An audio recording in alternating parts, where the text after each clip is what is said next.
Well, he's the only member of the U.S. Armed Forces to complete SEAL training, the U.S. Army Ranger School, and the Air Force Tactical Air Controller training. He's completed the infamous Destroyer of Men, known as Hell Week, 3 times, including 2 in a single year, and 1 that he started and finished with multiple stress fractures and a hernia. He served in combat in Iraq, was the bodyguard for the Iraqi Prime Minister. He once held the Guinness World Record for most pull-ups in 24 hours at 4,030. He's run 8 consecutive 100-mile races over 8 back-to-back weekends. He ran over 7,000 miles in a single year, and that is the equivalent of running 267 marathons. I think it is abundantly clear that this man is a self-made beast. So please, help me in welcoming the man who once ran an ultra marathon with pneumonia, the king of no excuses, David Goggins. Thank you so much for coming on. Appreciate it, man. Thank you. Thanks for having me. My pleasure, I assure you. The things that you've done are absolutely incredible, but what I find fascinating is if you just read your litany of things that you've accomplished, you do just assume, oh, you must be really gifted. You're shredded, you're in great shape. But when you see the before picture, it's pretty startling. Right. So what was that moment like, looking in the mirror the day you decide, okay, wait, enough is enough? Well, it was pretty crazy for me. It took a while to get to that point where enough was enough. What happened, I came home one night from work spraying for cockroaches. And long story short, I turned on the Discovery Channel. I saw some guys going through Navy SEAL training. And they were going through Hell Week, you know, in and out of the water, guys ringing the bell. They were just suffering. And I was weighing like 297 pounds. And I had to make a change in my life. You know, I was at an all-time low. And I wasn't going anywhere, and I was exactly what everybody said I was going to be, which was nothing. So I had to make a change. What was it about seeing suffering that's really interesting? And I actually get it, but I want to hear you explain it. Why suffering was the thing that triggered that thought? Well, for me, growing up, I came from a horrible background. I got called nigger every day of my life growing up, lived in a small town. The Klan headquarters at that time was about 20 minutes from where I lived. Right. One of the high ups in the KKK, son, sat behind me in 2 classes, so he called me nigger all the time. I got my first car, they spray painted nigger, we're gonna kill you on it. So I was just an insecure, scared kid.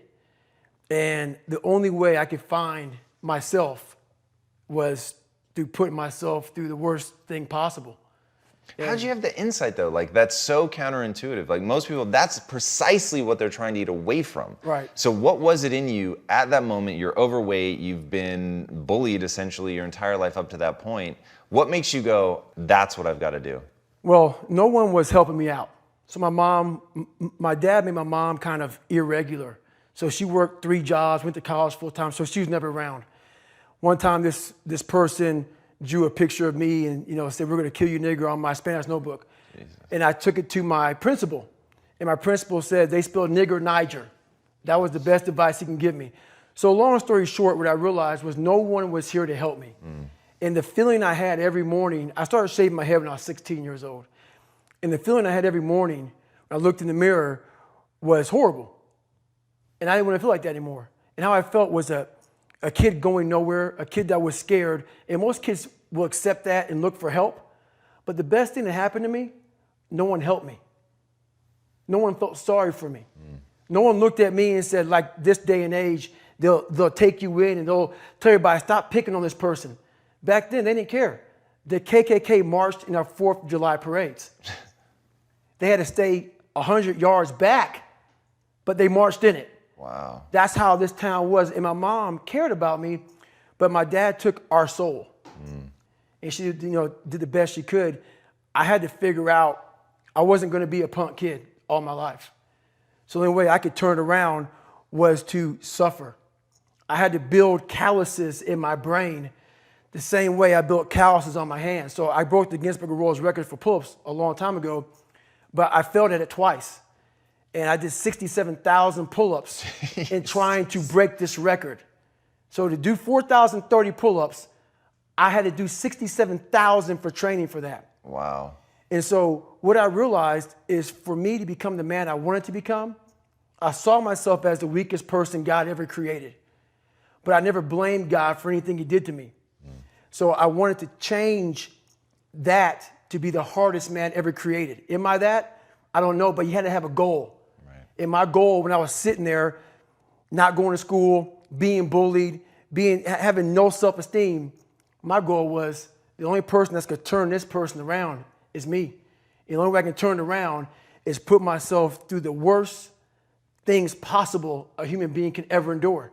And that'd be the only way that I can build this brain to handle anything that comes in front of it, callousing my mind through pain and suffering. That's so powerful. It's such an amazing insight. So obviously listening to some of the stuff that you're talking about, and one thing that you say often is, it's hard to stay hard or get hard when you're living in, like you even said at one point, in a big mansion in Beverly Hills, right? So I was sitting there thinking, you're absolutely right. But what I find so interesting is how we, as a species, run from pain, we run from suffering. And one of the reasons, I've talked about this before, but one of the reasons my wife and I don't have kids is I firmly believe that you need something that is brutal, is difficult, is hardship. It knocks you off center. It makes you feel bad, because in the process of rebuilding and clawing back from that, climbing up, then you can become something. But unless you've been tested, unless you've gone through the ringer, you've got no hope. So how do you take somebody that you love and force them through that? And I think that what you've done is maybe the ultimate expression of that, which is how do you put yourself through it? Right? You didn't have to do any of that. So in the end, what would your advice be to that 16-year-old kid who's staring in the mirror, does not like what he sees, but is still running from adversity? Well, my biggest advice to him is that, first of all, he won't like what I say to him, because I'm going to say the exact opposite of what today's world is saying. So we read a bunch of books nowadays. As humans, we want to find out how to be someone else. What we don't do is we don't go inside. So literally turn yourself inside out. Read the book that's like we're writing a book every day of our lives, but we never read that book. So what I would challenge this young man or young woman to do is you have to look inside of yourself to see what you really want. What are you passionate about? We use these words and these little phrases of only the strong survive and all this other crap. They're all just words. I get so tired of hearing people just talking. Like right now, someone may think Goggins is just talking. You don't know me. So when I speak from passion. I speak from experience. I speak from suffering. I have to tell this young man or woman that the only way I believe, and this is just my experience in life, the only way you're ever going to get to the other side of this journey is you have got to suffer to grow. To grow, you must suffer. And some people will get it and some people won't. But they have to see what their journey is to start their journey. Several people live to be 100 years old, and they have great lives, and they have great kids. Their kids go to college and all sorts of stuff. But somewhere in their life, there was a point where they had a decision to make. They can go left or right on this path. Left was the easy route. Right was the hard route. A lot of people take the easy route. And they had a good life that way, but the better life was going to the right side. And you may have 20 years of pain and suffering to get past it, but a lot of us die never truly starting our journey. And I would tell this young person, you got to start your journey. It may suck, but it will come out the other side where you're coasting. So it's really, I want to go back to what you're saying about that we write our own book, we're writing it every day, but we actually don't take the time to read it. So what do you, as you were saying that, here's what I was saying, tell me if this is where you were going, that basically you're writing down these things that are sort of becoming your identity, about being weak, about avoiding suffering, about being soft, essentially. I mean, all the things sort of by default, they're in that camp. And as you were saying that, I was imagining you sort of taking that pen and beginning to write your own story and writing things that you knew, looking back on, that you would be proud of. Right. Like going through the military and doing the hardest training, some of the ultra endurance stuff that you've done, which is on broken feet. I mean, it's like so crazy. In fact, is that what you meant by writing that story? So what I meant by that is like every day we're seeing who we are as people. When I was growing up, I lied for people to accept me because I didn't accept myself. So I would make up stories so then you would accept me into your world. I would, everything I did was for someone else to like me. It wasn't until I started reading my own book about how pathetic I was as a human being. I can blame my dad. I can blame kids at school. I can blame having health issues, ADD, my mom not being around. Great mom, but she was doing her thing. Right. I could blame a lot of people. And that's the book I was reading. And I put it off on everybody else. It wasn't until I said, you know what?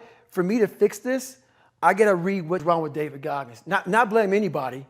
Read my book and say, okay, I'm afraid of my shadow. How can I overcome that? Go in the military, do things you hate to do. Be uncomfortable every day of your life. Roger that. I'm not the smartest kid in the world. Okay. Instead of somebody saying, oh no, you're smart. No, don't say that to yourself. I said to myself, how do you get smarter? Educate yourself. So the things that we run from the truth. We're running from the truth, man. So the only way I became successful was going towards the truth. As painful and as brutal as it is, it changed me. It allowed me to become, in my own right, who I am today.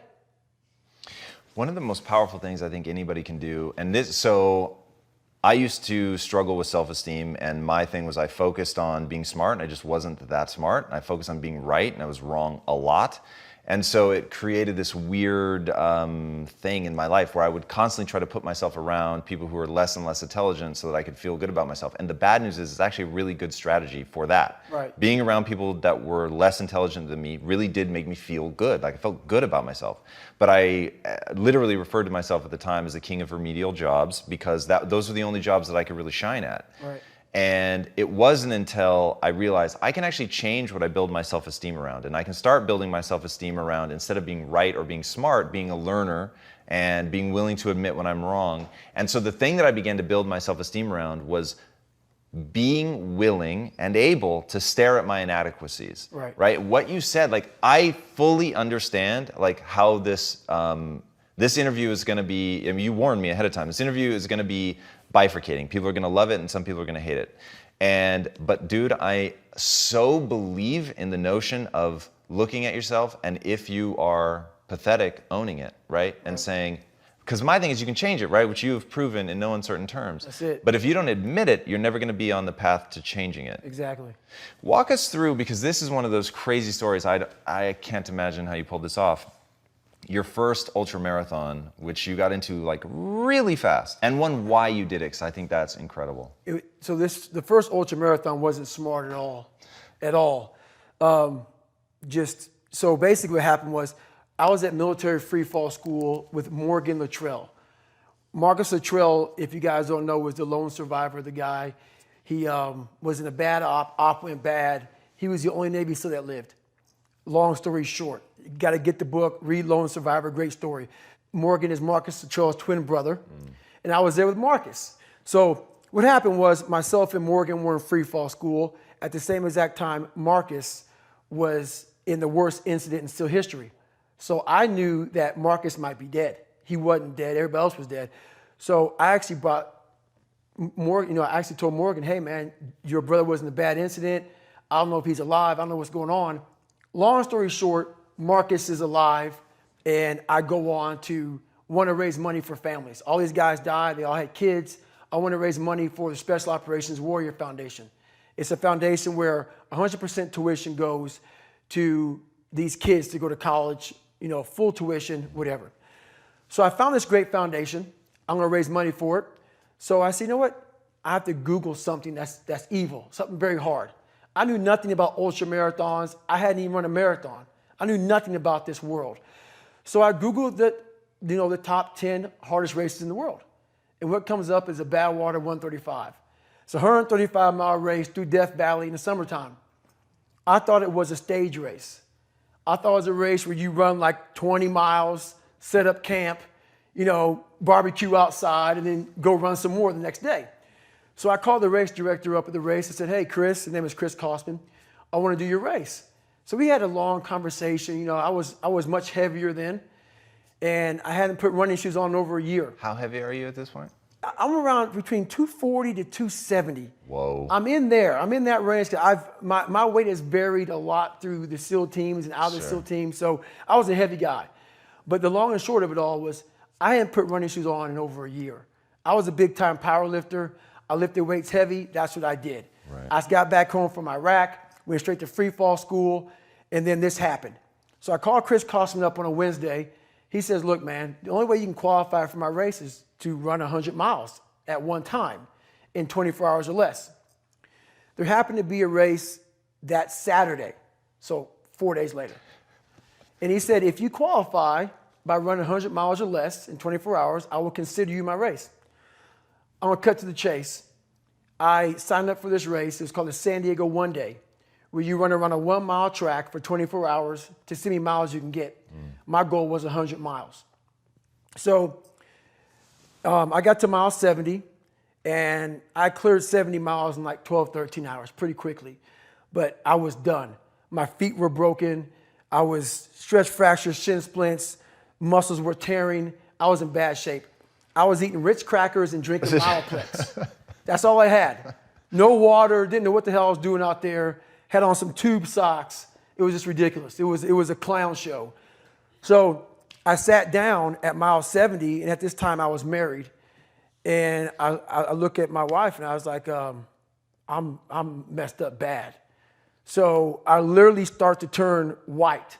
I'm at mile 70, I think I got 30 miles to go. I'm jacked up. I got to go to the bathroom, and the bathroom's like 20 feet from me. It's a porta potty. So I'm peeing blood down my leg. Whoa. And I got 30 miles to go. And I can't stand up because my blood pressure's all messed up. I've been in 3 hell weeks, Ranger School, overcome so many obstacles in my life. This last 30 miles of this race is when I realized a human being is not so human anymore. We have the ability to go in such a space if you're willing to suffer, and I mean suffer. Your brain and your body, once connected together, can do anything. And this 30 miles was the life-changing moment. I was out of it. I was in the worst pain in my entire life. I was, to me, on the brink of death. And I was able to chunk this 30 miles into small pieces. I was so driven, and I'm not gonna say motivated because motivation's crap. Motivation comes and goes. When you're driven, whatever's in front of you will get destroyed. So I sat in this chair and I was so driven to succeed in this race. And at this time, everybody goes, were you thinking about the guys that died? And I'm not gonna lie to you, I wasn't. This became a personal thing. This became me against this race, me against the kids that called me nigger, me against me. It just became something that I took so violently personal. And I broke this thing down into small pieces. I said, okay, I gotta get nutrition. I gotta be able to stand up before I can get off this curb and get off this chair and be able to go 30 miles. So I went through all these small steps and I was able to stand up. And then from standing up, I was literally walking around with my wife at the time, and she goes, you're not gonna make the time. She goes, you're walking like 30-some minute miles. I got to mile 81, and the second she said that I'm not gonna make the time, I ran the last 19 miles nonstop. And I can show you right now when we get done with this. Matter of fact, I'm gonna show you right now. This was years ago, and I had to put compression tape on my ankle. And so this was years ago. I had literally the size of $50. I had to get compression tape, and I taped up my ankles and I taped up my feet, and that's how I got through that race. Was it like a hematoma? I mean, what happened was like my shins hurt so bad from having stretch fractures that the only way I could continue on was I taped it so I wasn't doing the flexor motion that activates your shins. So I taped my ankles and my shins up, and I got that because in my 3rd hell week, they weren't gonna let me go back through train anymore. Right. So I literally went through all of BUDS, my last SEAL training, with stretch fractures and shin splints. And how I did it was I would tape my ankles all the way up to my calf every morning. So for the first hour, the pain was excruciating. But what would happen is my feet would go numb. And I did that every single day for 6 months. Whoa. And that's how I got through my third hell week, because I was so broken from the first two that the commander said, hey, the CEO said this is your last time we're sending you through. So that's how I got the idea to do that. So with the right, and people may listen to this and say, this guy is sadistic, he's crazy, no, if you know how I came up, you realize I was just a scared kid that found drive and passion to be something much better than what he thought he was. That's all it is.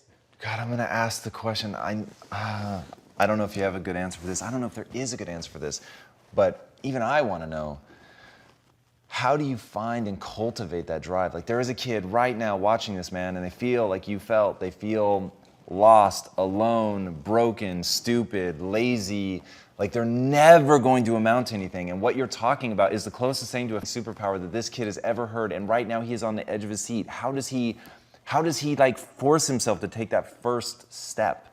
I'm very fortunate that I grew up at a time when there was no phones and there was no social media. And I suggest, yes, I'm on social media on a very limited basis because I have a story to tell, and it's a great platform. Use it as a platform, don't use it as your life. My biggest advice to give everybody in the world is, like I say, we live in an external world. Everything is you got to see it, touch it, it's external. If you can, for the rest of your life, live inside of yourself. Stop listening to people who are calling you fat, gay, transsexual, nigger. Everything that is makes no sense. All these insecure people putting their insecurities on you, you got to flush it out. You got to just be whoever the hell God or whatever the hell you believe in. If you believe in nothing but yourself, I don't care what it is. You got to take everything and throw it away. You have to believe in one thing, and that is yourself. And I'm not saying don't believe in God or what you believe in, but right now, for you to find greatness in yourself, you're not going to find it by looking in a book or by even hearing me. I may give you the spark, but you've got to go inside yourself to find it. And that means you got to be quiet. Stop talking. Search your soul, search your mind, search your abilities, and you'll find it. But if you're not looking for it, you won't find it. So you got to go start your journey. And the journey starts with you finding, why am I here on this planet Earth? Why am I here? And if you don't know that, you will live the rest of your life searching, always asking the question, why? So on that last 19 miles, feet are broken, ankles are taped, shin splints, stress fractures. What are the words that are going through your mind? Are you in the cookie jar? I'm deep in the cookie jar. And the cookie jar is something that I've made up of all the failures of my life, all the things that I failed and I went back. I failed and I went back and I finally succeeded. I put them all in the cookie jar because at times of hell, even the hardest men, in times of suffering, what we do is we forget how hard we really are. Because that's what suffering is. Suffering is a test. That's all it is. Suffering is the true test of life. And so that cookie jar travels in my brain. So whenever I get put in a situation where I have poopy pants, the woe is me mentality of, oh my God, life sucks, I take a second, I take the 1 second decision, I step out of my life for 1 second, go in the cookie jar, pull up, oh, you were in 3 hell weeks and finished 2. One of those hell weeks, a guy died because it was so bad. You are. I put it back in the cookie jar and I remember who I really am. I'm not the kid that was called nigger. I'm not the scared kid. This is who I am. It's a reminder of who you truly are at the core of yourself. But what I was saying to myself the whole time on that track, and this is what I say to myself, self-talk and visualization are the 2 keys to my success. I believed for that last 19 miles, I was indestructible. Because I took myself in that chair, crapping up my back, peeing blood down my leg, shin splints, stress fractures. I use all that for motivation versus negativity. I use it for motivation. I said to myself, who on earth would still be going right now? You are. You are. You gotta be the hardest planet. Is it true? At that time, right, it got me to the finish line of that fucking race. I believed it. I believe it today. I believed it enough to where my body said, he's not gonna stop. And I took all the negative things, I need to go to the hospital, this and that, and I used it all. Who the hell could even get out of that chair? You did. Who the hell would even think about taping stress fractures up? You did. All those things I used for motivation. Well, talk to me about the dark side. It's something that I'm sure you take a lot of heat for. It's something that I think a lot about. I believe people should intentionally be motivated by beauty and rage. And so many people are afraid of the negative. What power have you found in the darkness? First, before I answer that question, I want to say, everybody listening to this, I'm the happiest man on the planet Earth. So people may take this, and as so many people do, we live in a very weakened society. So when they hear a throwback guy like me from back in the ancient days of Garanimals, they often think this guy is just whatever. So if you think that I'm some unhappy guy, you're wrong. Having lived the life I've lived and seeing the other side, not being afraid to attack what was in front of me, has made me happy. Say that again. And in fact, let me make sure I understood it. Getting to the point where you're not afraid to face the thing on the other side of the door that wants to attack you has made you happy. Right, right. It's really powerful. I hope people heard that. Right, that made me very happy. So basically, I just don't walk around with a daggone smile on my face all the damn time. So, Merry Christmas. But basically, what the dark side is we all have a cookie jar, and we all have a jar. It just ain't going right. And in Hell Week, what they do in Hell Week, because this is where I really went to the dark side. What they do in Hell Week is they design Hell Week to find your flaws. And they do a really good job of that. It's 130 hours of continuous training. You may get 2 hours of sleep. You will find everything wrong with your mentality. And then they start Hell Week. And that's the beauty of it. And for me, I'm not some naturally God-given guy. I don't have a great bit of talent in anything. So what got me through horrible times was the dark side.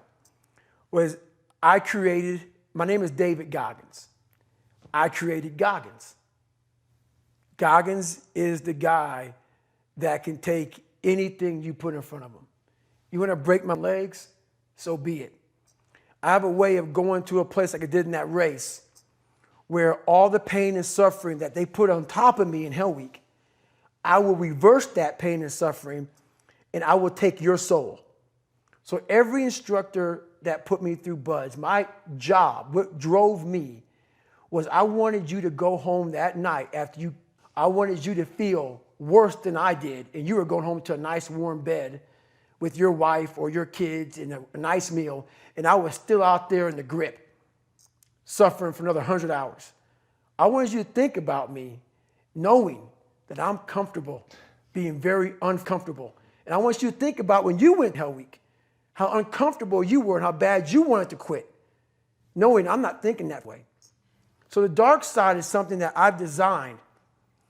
It's an evil place I can go that very few things can hurt me. I use the hurt you're trying to put on me, I flip it upside down and use it. You trying to use it for kryptonite? No. It's power pillars for me. I'm using it for strength. I just flip negative into positive. That's all it is. I heard you doing an interview one time, and the person was trying to see the sort of empowerment, the beauty in that, and you were like, no, it's darkness. Mm-hmm. And one of the reasons that I'm utterly fascinated with comic books, and one of the reasons that I'm so intrigued by Batman is he literally uses the darkness, the sickness that he has over what happened to him and his family to propel him forward for decades to keep driving. And most people are broken by the bad things that happen to them, but every now and then there's a Goggins. There's somebody who understands how to use that power, understands how, as a human being, it drives you. Revenge is powerful. To be able to tap into that in a way that's controlled, That's right. But to be able to bring it in, to use it, to feel the energy. There is an intoxication to rage. And I don't think people are honest about it when they talk about it. There's intoxication to that. And if you can tap into it and leverage it, not get lost to it, so you can't get overtaken by it, but it's there and it is so powerful. It's real. That's why when you said before this whole thing started, you said I can be me. If I don't give you all of me, why the hell am I here? How will you learn from me? People take so much offense to me. You will never learn from people if we always tap dance around the truth. Oh God, I love that. We tap dance around the truth by finding the right words so I don't hurt you because you have thin skin. No, tighten up, people. It's okay. Trust me, it's okay. You might be called nigger one day. It's okay. You might be called some Jewish word or some faggot or gay word. It's okay. Let them call you that. What are you going to do now? They don't own your life. How are you going to control that now? How are you going to flip it upside down and say, Roger that, now I'm going to harness, and you'll read about me years from now? How? That's the question. How are you going to do that? Thicken your skin. Become more of a human being. Don't be afraid of the reflection in the mirror, because that's all you can be afraid of. Once you overcome the reflection in the mirror, you've done it. I love that, man. You once said that if you were growing up in this generation that you would have a field day because you would take their souls. What did you mean by that? The younger generation quits. Not everybody. So I gotta put that. People get their butt hurt. So not everybody. Most of this generation quits the second they get talked to. You did this wrong, or they get yelled at. It's so easy to be great nowadays because most people are weak. This is a softened generation. So if you have any mental toughness, any ability, if you have any fraction of self-discipline, the ability to not want to do it but still do it. People have a hard thing understand. I hate to run. And what makes me so crazy, it doesn't anymore, is people go, well, why do you run if you hate it? What are you talking about? I don't want to take showers and eat either. I hate that too. That's life, man.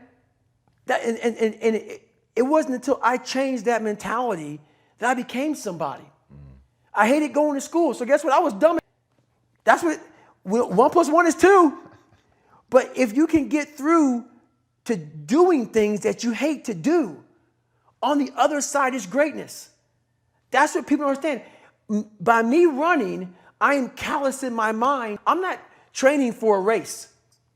I'm training for life.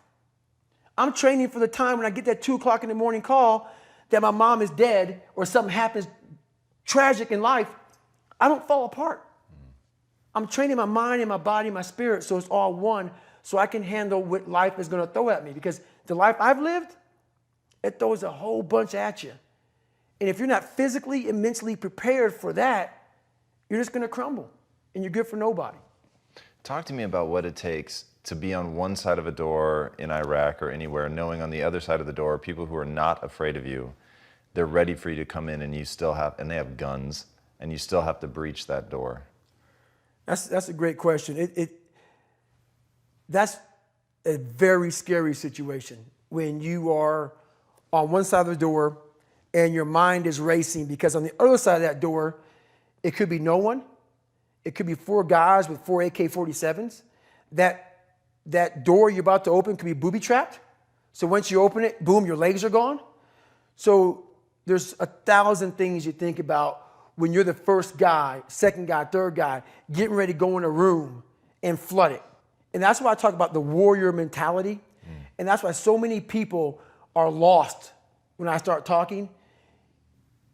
You have the right.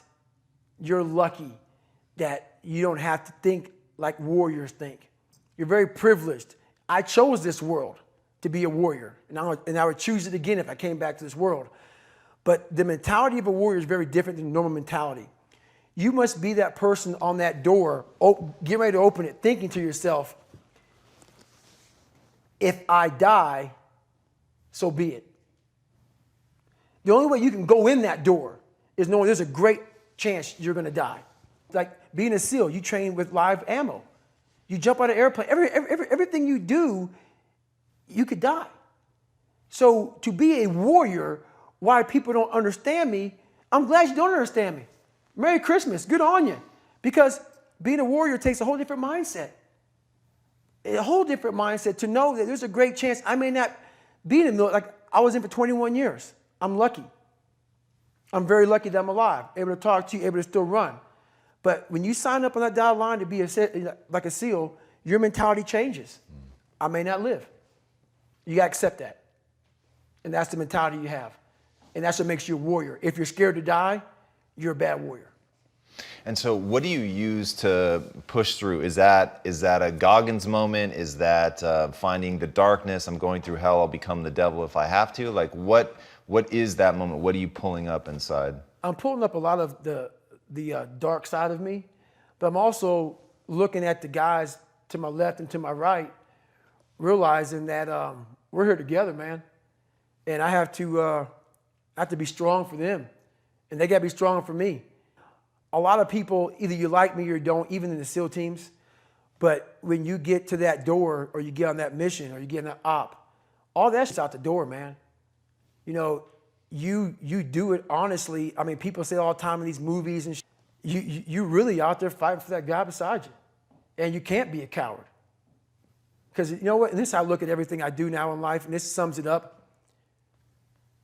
I hated jumping out of airplanes. I hated shooting guns. I hated the job as a Navy SEAL. But I did it because I wanted to change myself. Everything I do, I'm not really comfortable doing. But if you choose to go that route, to go be a Navy SEAL, you might as well go be the hardest in the world. Because if you're choosing to do something, you have two routes. You can go there and be a little weak person and get through barely, and that's your reputation. Or you can go through the hardest guy you can possibly be, and that's your reputation. So my whole thing is, if you're going to choose to open that door in Iraq or Afghanistan, open them, go in hard. Because they're going to remember you by slowly opening it and peeking in. So if you're going to open it, and you made the mind to open it, don't crack it open. Open the door, go in. That's with life. If you're choosing to do something, attack it. Because they're going to remember you as not attacking it. So I want to be remembered. You can hate me, but there's one thing you can't say about me. I didn't attack it. So that's the mentality to have. If you're going to do something, you might as well attack it, because you can do it anyway. Right. Do you use that in civilian life? Like, do you still employ I'm going to attack it, I'm going to take their souls? Like, how does that play out in a non-combat zone? It still works for me in life as far as attacking things, because no matter what I want to, no matter what avenue I choose, I want to be the very best. And the very best may not be I'm number one. The very best is that I leave everything inside of me out there. So attacking is not like, oh, I want to win this or win that or be the best. The best is I'm running against myself in everything I do. And that's what I attack. I attack myself. I'm always questioning myself. I'm always holding myself accountable. Talk to me about the accountability mirror. So the accountability mirror is something that I kind of came up with in high school. Like I said, I started shaving my head when I was 16. And I got caught up in trying to impress so many people because no one liked me. So I developed so many different identities. Let me sag my pants. Let me pull my pants up. Let me talk this way or act this way or be this way or whatever the hell it may be. God, dog, there's so many different things I did to try to fit in with so many different groups that when you look in the mirror, that's the one person you can't lie to. So every morning I would shave my head thinking, God, I would reflect back on some of the lies I may have told somebody or some of the ways I acted that I didn't feel comfortable doing. And I did it to impress other normal people. The key word there is normal, everyday people. I was trying to make other people like me. How pathetic is that? So this mirror would always tell me, my reflection would say, God, you are a pathetic man. How does that feel every day to be this way? So I would just start having myself accountable. How did I attack today? How did I attack yesterday? And if I didn't do something I was proud of, I write down a sticky note and I would fix it. So then my senior year in high school, it was a totally different David Goggins. Can you give an example of something that you wrote down and fixed? All right, there was a lunch table that I wanted to sit the cool guy lunch table, man. I wanted, even though everybody was calling me a nigger all the time, I wanted to try to act like somebody I wasn't so I could fit in. And I sold my soul to the devil, trying to act like, no, I'm David Goggins. That's who I am. And so I wrote down on a piece of paper, sit by yourself. And that's what I did. And guess what happened? My table became a table people started sitting at. Because a whole bunch of people in that lunchroom felt exactly like I did. I had a laundry list of things that I write down in this fix. So I write it down and fix it. Were there things that you looked to for role models, people that you were like taking ideas from, like why pull your pants up? If that's the popular style, like what was giving, either you were the single most insightful person I've ever met, which by the way is entirely possible having listened to enough of your material, or like you had a treasure trove of people that gave you great ideas.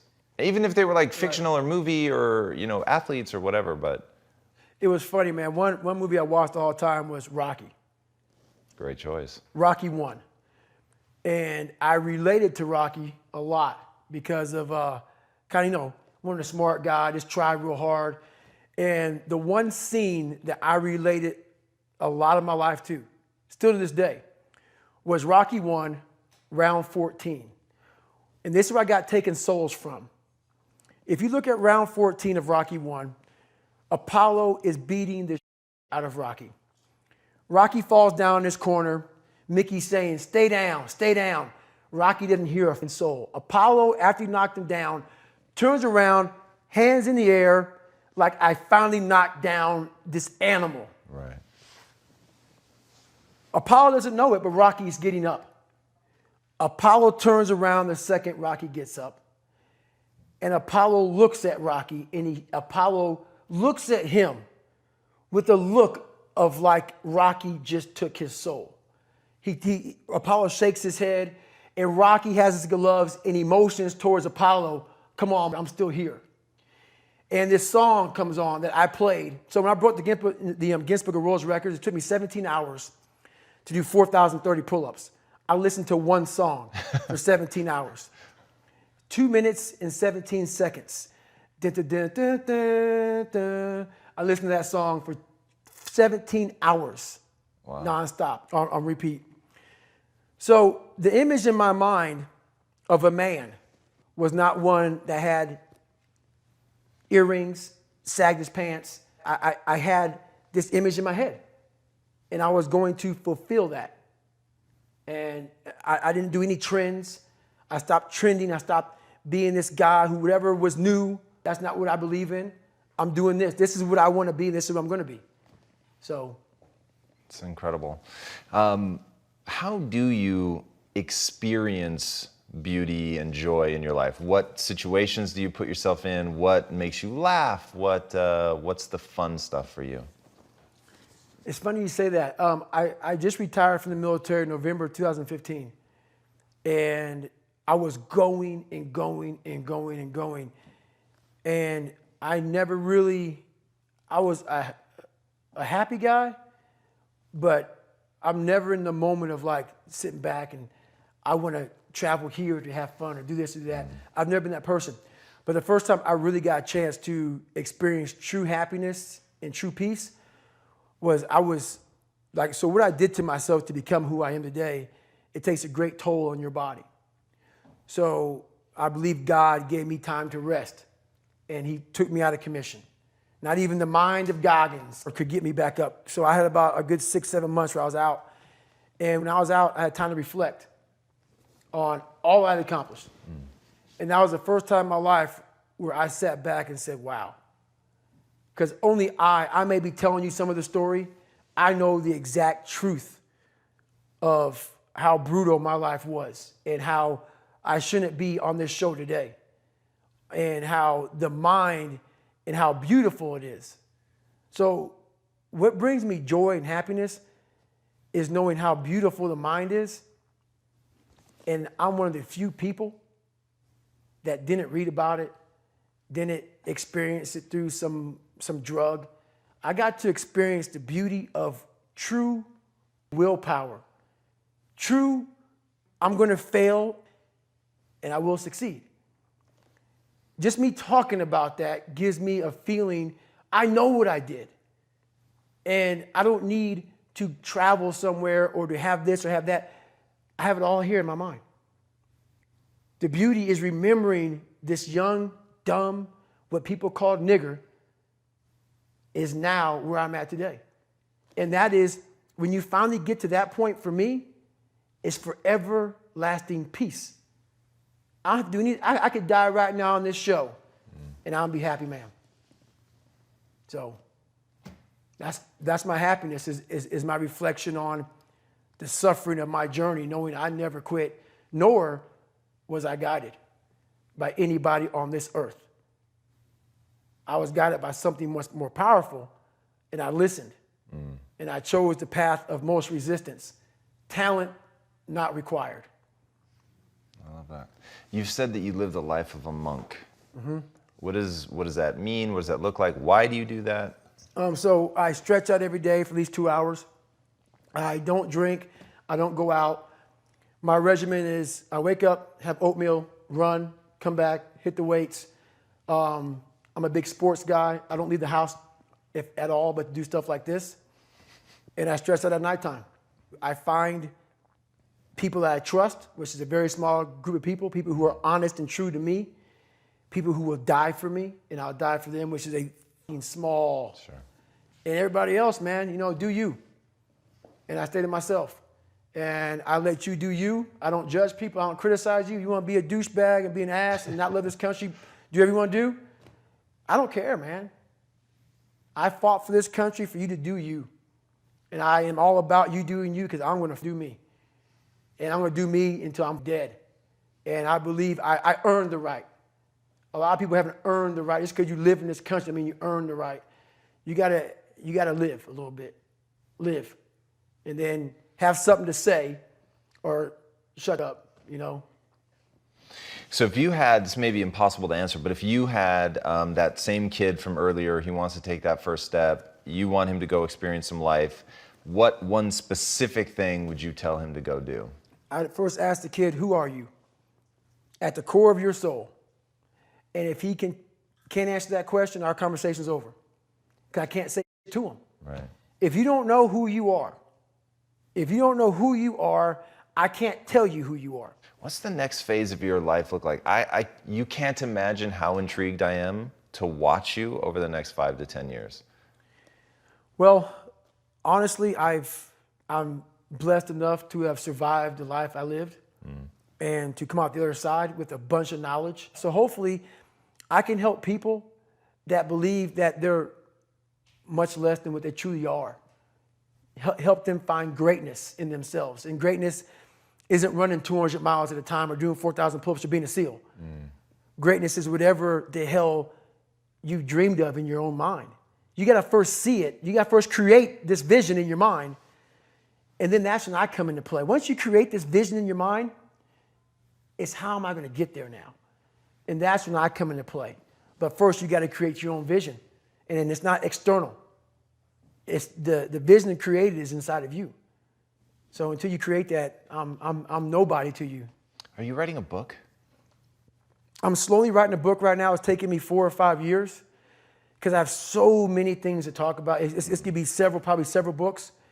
But the first book will probably be about my life story, how I came up, and a few lessons learned along the way. But, I have so much to talk about, so much to say, just to give people a lot more than hope. Right. So. All right. Before my last question, where can these guys find you online? DavidGoggins.com. Instagram is David Goggins, or Facebook's David Goggins, @David Goggins. You'll find me. Go on there, look for David Goggins. Google me. They will find you. There's so much amazing stuff on you. All right, so last question. What is the impact that you want to have on the world? The impact I want to have on the world it's a great question, man. And it's a question that I've been asked a million times. And I have several answers for it. But the biggest one is we are all great.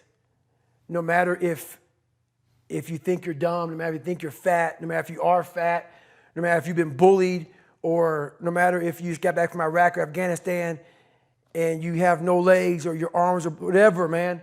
We all have greatness. It just, you got to find the courage. You got to find the courage to put your Bose headphones on and silence the noise out of this world and to find it. And to find it because it's out there, but it's going to take hard work, courage, self-discipline. It's going to take all the non-cognitive skills. All the non-cognitive skills to be great. You know, smart is good, all this stuff is good. That's all cognitive. It's the non-cognitive skills that set you apart from everybody else. And that's what it's all about. Oh, man, David, thank you so much for coming on the show, man. That was incredible. Guys, this is one of those times where as I was researching him, I literally felt like I should be doing this in a bucket of ice water or something. And I actually only mean that sort of tongue in cheek. I fasted through most of my prep because it felt right to put myself in a more difficult situation while I was doing that.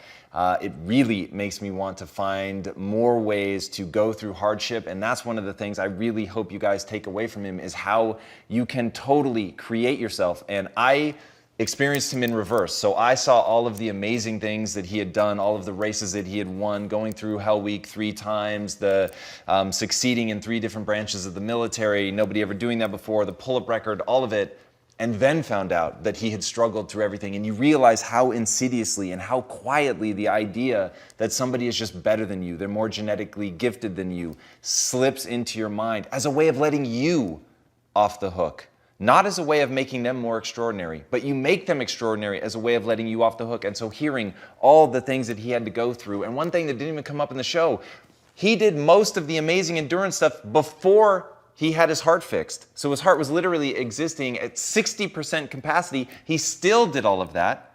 This is a man who peed blood and got up and kept running for 30 more miles. If that kind of thing doesn't inspire you to look inward and to really take control of your own story, to realize that you can sculpt yourself into anything you want, it doesn't have to be Goggins. But to see in that the power of both beauty and rage, to see in that the malleability of the human spirit, to see in that the power of the human spirit to turn you into anyone that you want to become, that is this man's story, and I hope that you guys heard it. There were so many incredible things, so many times that I got the chills, so many times that I saw another tool that I could take and use in my own life, and I hope you guys got that much out of it as I did. All right, if you haven't already, be sure to subscribe, and until next time, my friends, be legendary. Take care.